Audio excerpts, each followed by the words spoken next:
So good evening, everyone. And yes, my name is John Flanagan, and I proudly work at Northwell Health. I serve in the capacity as Senior Vice President for Government Affairs, and I report directly to Michael Dowling. So that's both cool and daunting, and it's complete with responsibility and opportunities as well. So Santos and, oh, okay, sorry. See, I'm a good listener. I may not be a good follower, though. So, all right. Hopefully it's a little better. I apologize if you couldn't hear me. But anyway, I am here on behalf of Northwell, but more importantly, I'm here on behalf of Michael Dowling. Michael, I spoke with Jeannie Gabriel, who is Michael's right-hand person, and he's jammed. He's jammed with a whole litany of things that come up at the last minute. Dr. Sathya knows gun violence, issues involving the federal budget, the state budget, all of the healthcare issues that confront our system every single day. But, you know, I was listening very carefully to Lori Cohen.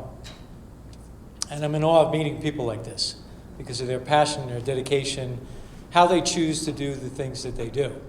And asking a couple of basic questions. I grew up in Green Lawn, graduated from Harbor Fields. She was in Comac. She went to Comac South.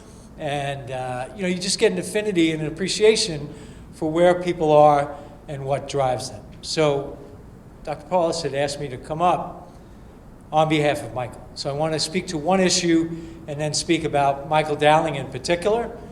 You know, I had the opportunity to provide this grant on behalf of Cycling for Change to Lori's organization, EGPAT. And when I spent 33 years in government. I was an elected official for 33 years. Now, the only reason I'm telling you that is because I sat with a group of people and we were talking about government. So what about, you know, government? Government destroys our lives, they ruin our lives, and people don't understand government, they don't know about government, but government affects your life every single day. Now, I'm telling you that because the legislative advocacy, if I focus on one thing, the legislative advocacy is paramount, absolutely paramount. In Albany or Washington, it's the squeaky wheel that gets the grease. I am not going to suggest to the contrary. If you are active, you are involved, you are engaged, you are participating, you are passionate, and you are dedicated to the work that you do, you will make a difference.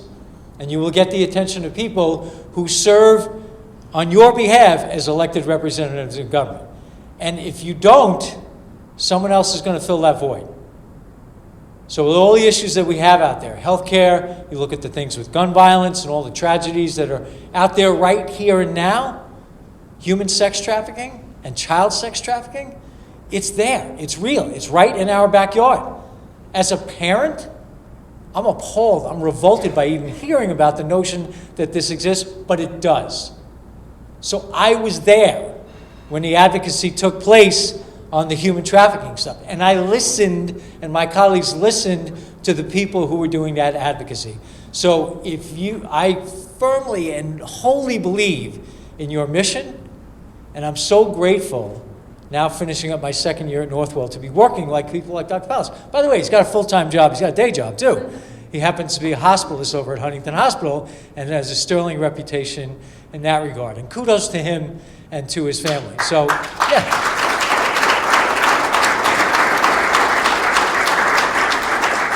So, the doctor works at Huntington Hospital, and I got to sit with four people. I don't know if they're all still here. Dr. Scanlon, Dr. Gennaro, Dr. Santini, and Dr. Feinberg. And we were talking about government. So if you're a for-profit or you're a not-for-profit, that's controlled by government. If you get a liquor license here at a place like this, that's controlled by government. So government has a single, very important effect on your life. So how you interact with your government is extraordinarily important. Now, no one is better at that than Michael Dowling. He is the master. And I work very closely with him. He demonstrates leadership, and the message that I would deliver from him, which he could do far more artfully than I can, it's about the mission. It's about standing up for people who don't have people, who can't stand up for themselves.